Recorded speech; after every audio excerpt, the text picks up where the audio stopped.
Hey guys, good to What are you doing here? What the hell? We don't need another Sapphire. No. There could be only one. Oh, look.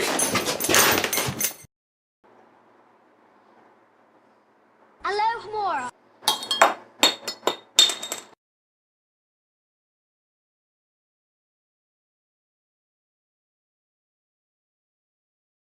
Greetings, Internet denizens. I'm Sapphire. I'm Paul. I'm Josh. And we are your gassed up geeks. Today we're going to talk about, we all have a guilty pleasure, and that usually takes the form of a cult classic. Oh, that's not what I was thinking about. Yes, I know, but that reminds me, you got to sanitize the ball gag. We're talking about cult classics in the movies that there was maybe a small following at first, and they didn't do too well when it came to theaters. It didn't do too well. But midnight showings in some cases in theaters or on television stations, and especially once the home video market came along with VHS tapes and beta, that it exploded and became, one of the most rented movies from the video stores and stuff like that. And for me, one of my favorites of all time is Tank Girl. Lori Petty in a dystopian future, who's a total smart ass, and apparently when she read the script, she was like, "That's me, I'm Tank Girl." And you got Malcolm McDowell doing his wonderful, Oh yes. underrated overacting. And there's just He so always many... plays a good bad guy. Yeah. And he runs Water and Power, this corporation which is keeping the water from everybody, and they keep getting attacked by a group known as the Rippers, which turned out to be genetic experiments that are half man, half kangaroo. Okay. And in one of my favorite scenes, one of the Rippers is being played by Ice-T, and they're talking about their past lives, and Tank Girl looks at Ice-T's Ripper and goes, "What were you in another life?" "A cop." And this is before he started appearing on SVU. Yeah. So it's like, he was still in the whole fuck the police and, cop killer and all that, and then it's like, okay, that's funny.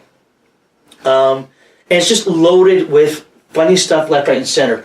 When Malcolm McDowell is giving her the Chinese water torture, he's got her in this tube, he's closed it up, she's getting a little drip in her forehead, and she's in a straitjacket. He pulls her out there just to see how she's doing, and she just looks him right in the eyes like, It's really hard for me to play with myself in this thing. That's a shame. I remember that line. yeah, I mean, I have personal experience with that. Hold on. I thought I was the one that had the psych hold over Christmas. yeah, well, yeah. It was, Well, that was over just this Christmas. We Oh, okay, had okay. units. Tank goes a long time. Like me and my ex-wife, we love the movie, and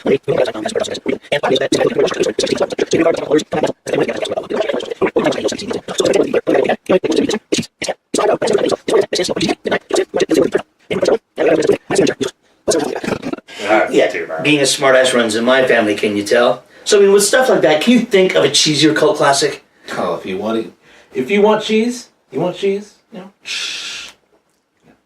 Ooh, cheese in a can. Repo the Genetic Opera. Ooh, Yes. Okay, mind you, it is actually pretty good because of all the singing, and as a musical, it was really well put together. But it's pretty cheesy, and so it starts off in a world in the future where organs are. There was a plague that made people lose organs or failures or whatever all over the place. so organs are a major commodity. Exactly. Oh. So basically, this genetics lab developed easy way of doing it and everything, and now getting a new liver, a new heart, a new spleen, is basically like plastic surgery. What about a new spine? Actually, I'm thinking with the new liver, new organs, I'm thinking to myself, the Wizard of Oz would be like, I know where I'm shopping. actually, a new spot. Yeah. But I only had a brain. But the financing is like insane. So basically what they do is they have this repo man. I can see where this is going. Basically, a legal assassin. He takes back what is the company's property, usually killing the person. So it's a bit of gore. Yeah, it's a bit of gore. And turns out that it's Giles from Buffy the Vampire Slayer. Anthony Head, yes. Yeah, yeah.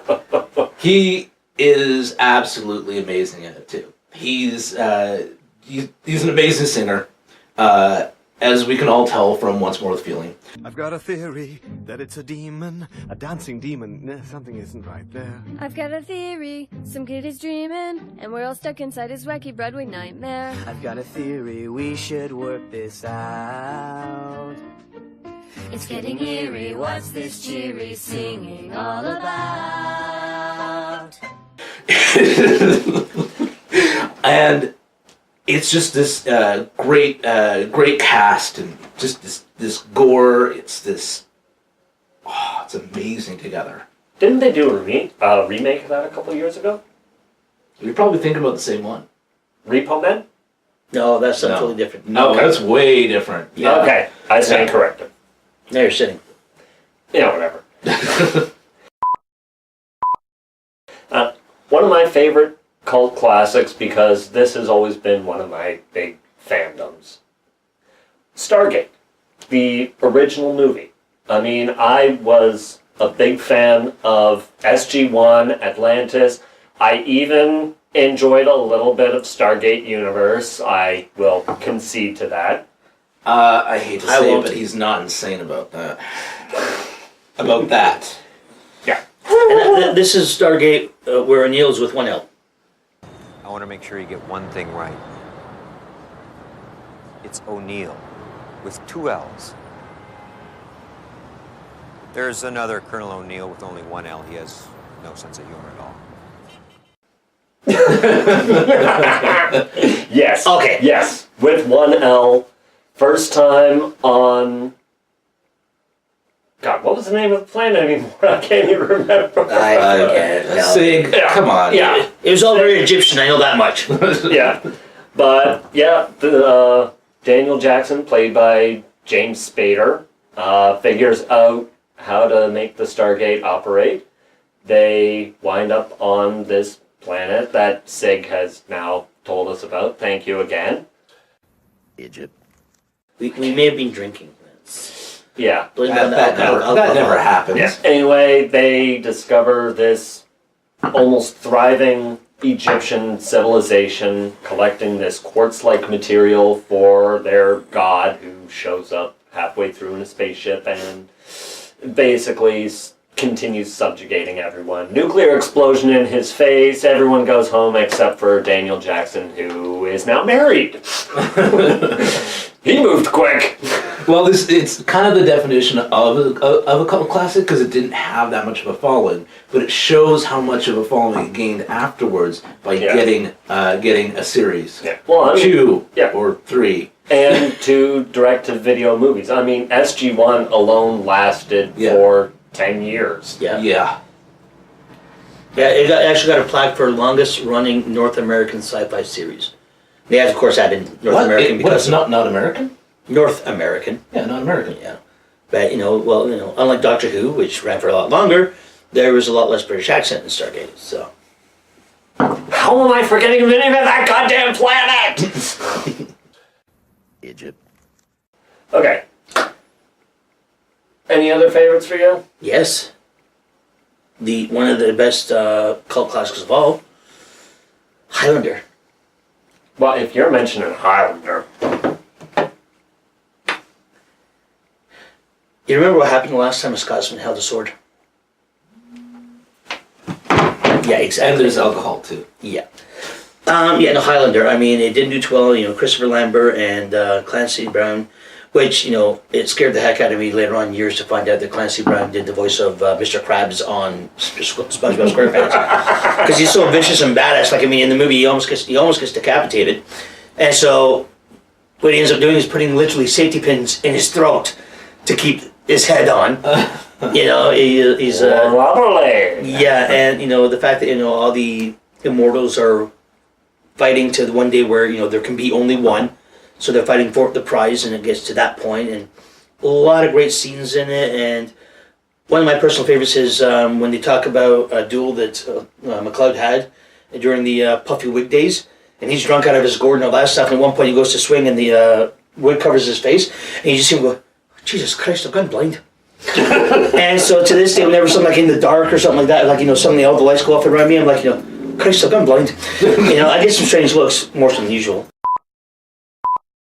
Again, Highlinder's Highliner is It is a cult classic. yeah, it's a cult classic that also got a show as well. 2 shows, because the Highlander of the Raven, Yeah. and 3 other movies, but we don't talk about them because the second one was such a piece of crap and explained everything.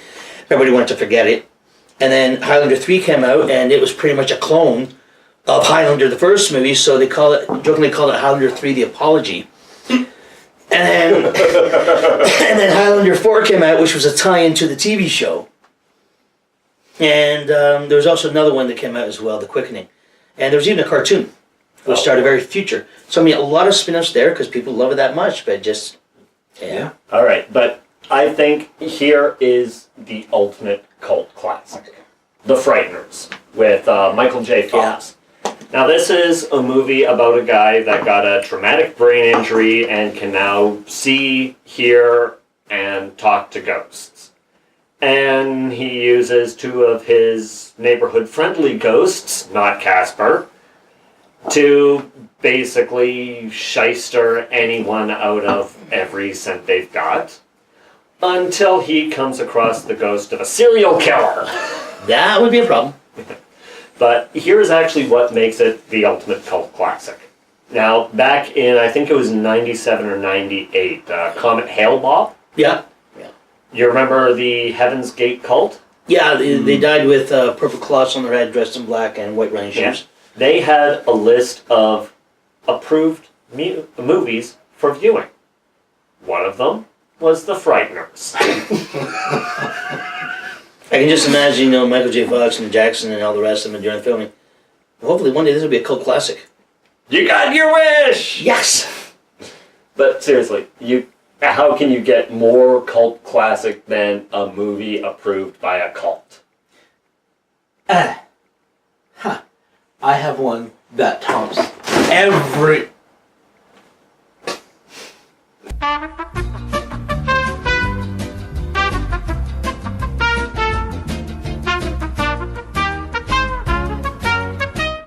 I have one that tops everyone's.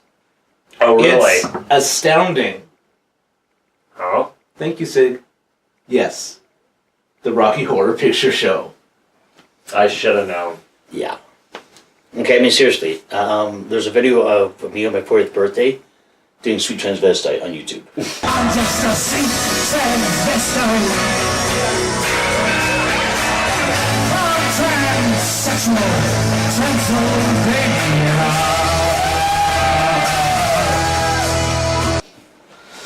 You better delete that thing right quick.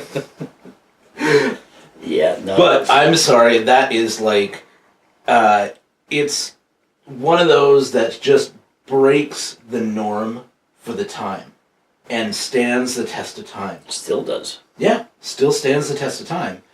But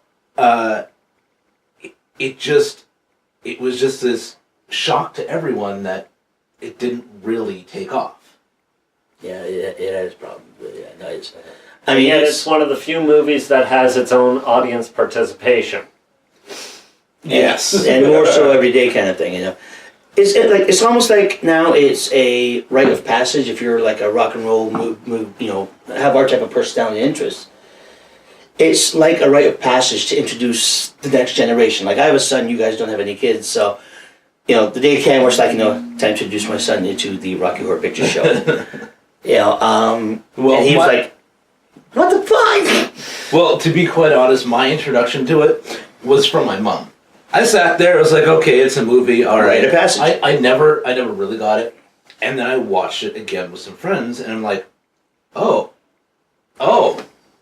And here I am, 198 rewatches later. Yeah. That doesn't surprise me. No. So, Anyone that knows Josh, that should not surprise you. not one bit.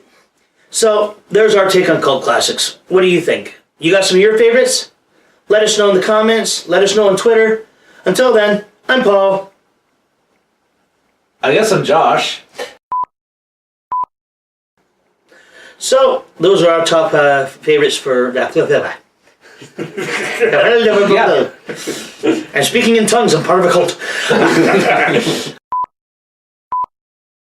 So, those are our favorite cult classics. What are yours? Let us know in the comments. Let us know on Facebook. Let us know on Twitter. Anything we may have missed. So, until next time, I'm Paul. I'm Sapphire. So who lost? David. There is Paul, your gassed up geek. Don't forget to join the adventures of me, Sapphire, and Josh on Twitter at #GassedUp.